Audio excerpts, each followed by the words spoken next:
mudah-mudahan tuan. Yang pertamanya Imam Ghazali kata, kita menyebutkan kejahatan yang mana bangsa maksiat. Kita ingat setiap maksiat yang ada di atas muka dunia ni sejahat-jahat. Maknanya kita mencela maksiat tersebut dengan sehabis-habisnya. Hati kita celakan maksiat dan kejahatan itu sehabis-habisnya. Jadi afradul maksiat ni banyak. Juzuk-juzuk maksiat ni banyak. Minum araknya maksiat, berzinanya maksiat, mendedahkan auratnya maksiat. Lagi ribanya maksiat, rasuahnya maksiat, macam-macam maksiat. Jadi bila dengar saja maksiat ataupun bila kita berhenti kata benda itu maksiat, kita celakan dia sehabis-habis maksiat. Mencurinya maksiat, merokoknya maksiat, menipunya maksiat. Dunia banyak afrad maksiat tu banyak. Jadi bila setiap maksiat itu kita celakan sehabis-habis celah dengan hati kita sendiri, insya-Allah akan timbul dalam hati kita itu insaf yang pertama. Yang keduanya kata Imam Ghazali, kita mengingatkan di dalam hati kita ataupun kita terlintas di dalam hati kita, sentiasa terlintas di dalam hati kita, apabila maksiat yang kita lakukan itu kita akan berdepan dengan siksaan dan azab daripada Allah Ta'ala yang nyata. Sebab Tuhan dah janji di dalam Al-Quran, maksiat kita lakukan balasannya ialah neraka. Itu adalah pilihan daripada Allah. Kalau sekiranya Tuhan nak ampunkan dosa yang kita lakukan selain daripada dosa syirik dan kufur, Tuhan akan ampunkan. Secara terlaksana janjian Tuhan dengan Tuhan menyiksakan salah seorang daripada umatnya semata-mata cukup, itu membuktikan bahawasanya janjian Tuhan itu telah terlaksana. Maksudnya begini, di dalam banyak-banyak orang yang melakukan maksiat, Tuhan janji untuk mensiksakan mereka. Tetapi dalam kebanyakan orang yang melakukan maksiat, hanya Tuhan pilih seorang saja yang untuk Tuhan siksa. Itu sudah berarti dan sudah menunjukkan bahawasanya Tuhan telah menunaikan janjinya untuk menyiksakan orang yang melakukan maksiat. Tak semestinya semua. Tetapi orang yang melakukan ibadah kepada Allah sudah tentu, kalau sekiranya mengikut syarat dan rukun, pasti Tuhan akan memberikan balasan yang sempurna, iaitulah balasan yang bersyukur. Maknanya kalau Allah Ta'ala ni bab ibadah ni, kalau Tuhan janji dengan syurga, maka Tuhan akan tunaikan janjinya. Tapi kalau masalah neraka, azab, orang yang melakukan maksiat baik mana sekalipun, kalau Tuhan nak ampunkan, Tuhan boleh ampunkan. Dengan amalan ataupun kebaikan yang kita lakukan di atas muka dunia ni, Tuhan boleh ampunkan. Itu dengan keadilan Tuhan. Bukan bermaksud kita boleh dan terus kita melakukan maksiat. Pada ketika itu, waktu itu mesti kita kena ingat dalam hati kita, berjaga-jaga bahawasanya janjian siksa Allah Ta'ala itu amat dahsyat. Dahsyat Tuhan. Siksa Tuhan. Tengok dalam hadis Bukhari, Imam Bukhari kata, seringat-ringat azab api neraka ni apabila diletakkan telapak kakinya di atas bawah api neraka sehingga meletak-letak. Bila kita tahu juga keadaannya, malam yadud kami yadud, tak pasal mana tak tahu. Sopa dengan mati, sopa dengan azab tu, hari kiamat tu. Kita salah satu daripada rukun iman ialah beriman dengan hari kiamat. Kebanyakan masyarakat kita hari ini beriman dengan hari kiamat. Tapi adakah masyarakat hari ini, hati masyarakat hari ini beriman dengan peristiwa yang akan berlaku di dalam hari kiamat? Itu yang sebenarnya. Kalau betul-betul kita beriman, sudah tentu kita tidak berani untuk melakukan maksiat. Masya Allah. Tapi hati kita masih lagi berani dan mampu untuk melakukan maksiat. Alhamdulillah. Itulah kebanyakan kita tuan. Sebab itulah kita dikatakan awam. Maka kerana itulah kita perlu berdepan ataupun perlu senantiasa bila hati kita ingat kesalahan-kesalahan dan bertaubat atas kesalahan yang kita lakukan. Dan yang ketiga yang kata Imam Ghazali rahimahullah ta'ala, sentiasa kita mengingatkan hati kita dan diri kita ni seorang yang dhaif dan lemah diri kita ni dengan Allah Subhanahu wa taala, dan hinanya, fakirnya diri kita kepada Allah Subhanahu wa taala kerana kita tidak mampu menolak hilah-hilah maksiat. Maksiat ni hilah banyak. Demai ni.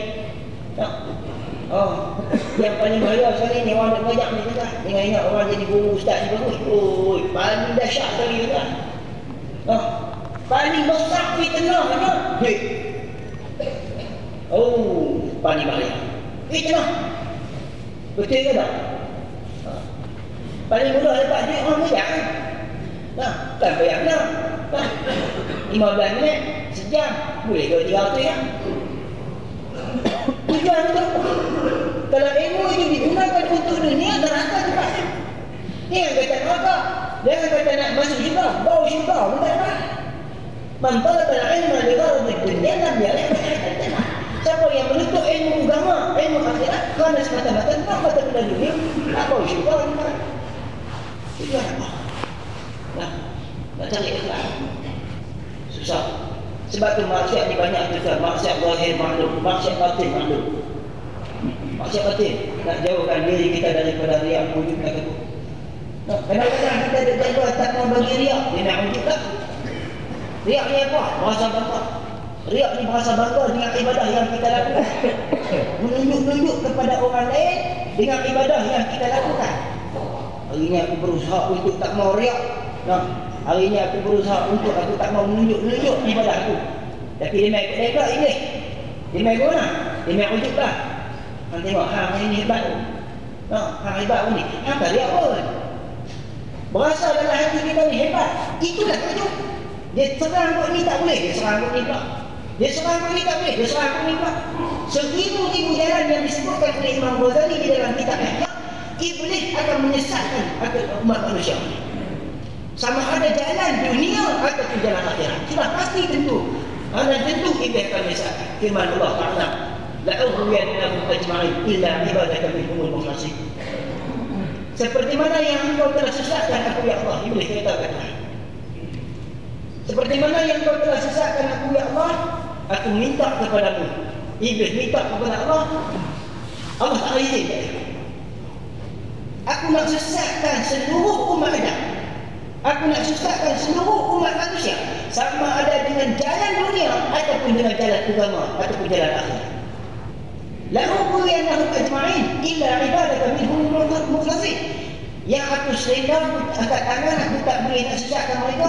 Orang-orang yang hamba-hambamu di kalangan hamba-hambamu yang ketika malam mereka lakukan ibadah kepadamu, hati mereka bersih hanya semata kepadamu ya Allah. Oh, hari kami iblis sedang nak dapat yang dilakukan senang ya Tuhan. Nah, guru-guru kita, ulama-ulama kita, macam salah seorang daripada guru saya. Nah, mungkin setengah daripada tuan-tuan, sebahagian daripada tuan-tuan pun kenal ya. Orang Kedah berada, saya kira orang Kedah berada dalam masjid Pak Zumi, Bukit Terbang. Bagaimana dia bermujahadah dengan Allah Subhanahu wa taala 30 tahun berpuasa. Sebab itu Imam Ghazali sebut di dalam kitab Minhajul Abidin, setengah daripada alamat orang yang jauh daripada dosanya itu, iaitulah mudah untuk dirinya berpuasa pada siang hari dan ringan tubuhnya untuk bangun berqiyam mulai pada waktu malam. Itulah alamat yang disebutkan oleh Imam Ghazali. Seorang itu terlepas daripada dosa besar dan dosa kecil. 30 tahun tuan-tuan bermujahadah dengan puasa, sehingga dia dapat menyuluh batin kita. Sebab itu salah satu perkataan yang terbaik daripada mulut beliau, apa dia kata? Hari ini banyak orang berpakaian dengan pakaian ahli syurga, tetapi hatinya busuk macam ayat macam Allah. Kita dengar ayat itu kan, dari kitab baju tulis tak pakai baju putih lah, baju buat lah. Kita jumpa dia pakai baju Melayu, pakai baju, tapi dia terjemah dekat kita, dia kata apa? Dia kata hari ini banyak orang yang pakai pakaian yang putih, pakaian yang indah, tetapi hatinya busuk. Masya Allah. Hati busuk. Mana hati busuk ni? Banyak riak, banyak wujud, banyak takabur, banyak lagi hasad dengki, banyak lagi tidak reda dengan hukum Tuhan, banyak lagi mempertikaikan akan keputusan Allah Subhanahu wa taala, banyak lagi buruk sangka dengan Allah Taala. Sekutu dengan Allah. Terutamanya sekutu dengan Tuhan ini nyata terang daripada sejarah Allah Taala itu sikap marah. Marah cukup kuat kita juga. Marah inilah yang paling terang menunjukkan sikap kita sekutu dengan Tuhan, jahat adab kita dengan Tuhan. Sebab apa? Kita tidak berpuas hati ataupun kita melawan dengan kehendak dan keputusan Allah Subhanahu wa taala. Itulah sekutu. Sedangkan perkara yang menyebabkan kita marah itu adalah perkara yang telah diputuskan dan ditetapkan oleh Allah. Banyaklah tuan berkaitan dengan rumah tangga, berkaitan dengan jalan raya. Kecuali lah kalau perkara itu perkara yang melibatkan masyarakat ataupun perkara itu perkara yang melibatkan mudarat yang besar kepada masyarakat, maka perlu diketengakan dan dinyatakan. Sebab itu Nabi SAW sebut di dalam sebuah hadis, kata Rasulullah SAW, "Uzkurul fajira bima fihi liyuhdiran nas." Sebutkanlah kejahatan yang dilakukan oleh seseorang manusia itu supaya kejahatan itu tidak, orang kata apa, tidak berjangkit kepada orang yang lain. Sebut kejahatan yang dilakukan oleh seseorang manusia itu supaya orang lain juga tidak kena tempiah kejahatannya. Maknanya supaya orang lain tak buat kejahatan yang dilakukan olehnya. Itu yang diperintahkan oleh Rasul sallallahu alaihi wasallam. Kata lagi Imam Ghazali rahimahullah taala, pertamanya, jadi orang yang berdepan dengan akabat taubah ini, dia ada dua perkara yang disebutkan di dalam ini. Pertamanya, bila taubat itu seringkali kita taubat, seringkali kita sebut, nah, seperti hari inilah kita kata hari Jumaat, selepas daripada subuh disunatkan kita berzikir dengan zikir taubat yang terlalu masyhur. Apa dia zikir taubat tuan-tuan? Ilahi la asdul firdausi a'la wa la aqwa 'ala an-nar jahim. Nah, faham ini ya? Ilahi la asdul firdausi a'la wa la aqwa 'ala an-nar jahim. Jadi sambung lah. Gimana?